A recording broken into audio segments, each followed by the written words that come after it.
ధాన్యం కొనుగోలు చేయాలంటూ రాష్ట్రంలో పలుచోట్ల రైతులు నిరసన తెలిపారు. నిర్మల్ జిల్లా ఆర్లీ ఎక్స్ రోడ్ వద్ద జాతీయ రహదారిపై అబ్దుల్లాపూర్ రైతులు రాస్తారోకో చేపట్టారు. సూర్యాపేట జిల్లా చిల్లేపల్లి వద్ద కోదాడ జడ్చర్ల జాతీయ రహదారిపై ధాన్యం కొనుగోలు కోసం టోకెన్లివ్వడంతో భారీగా ట్రాఫిక్ జామ్ అయింది.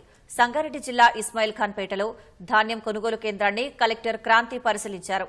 సకాలంలో రైతులకు డబ్బులు జమ చేయాలని ఆదేశించారు. కరీంనగర్ జిల్లాలో ధాన్యం కొనుగోలుపై రైతులు ఎదుర్కొంటున్న సమస్యలపై ఈనాడు ఈటీవీ ఫోన్ నిర్వహించారు. సిద్దిపేట జిల్లా సిద్దన్నపేటలో ధాన్యం కొనుగోలు కేంద్రాన్ని మాజీ మంత్రి ఎమ్మెల్యే హరీష్ రావు సందర్శించారు. కొనుగోలు కేంద్రాలు ఆలస్యంగా ప్రారంభించడం గాని, రైస్ మిల్లుల టైఅప్ ఆలస్యంగా జరగడం వల్ల గాని, డబ్బులు త్వరితగతిన ఇవ్వకపోవడం వల్ల సగానికి సగం ధాన్యం దళార్ల పాలైపోయింది. అంటే 50% వడ్లు మధ్య దళార్లకు రైతులు అమ్ముకొని తీవ్రంగా నష్టపోయారు. 1800, 1900 రూపాయలకు మరి మధ్య దళార్లకు వడ్లు అమ్ముకున్నారు.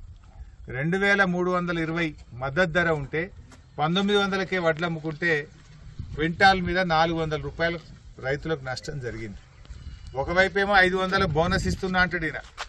బోనస్ మాట దేవుడికి కానీ మద్దతు ధర మీద 400 లోపలికైంది.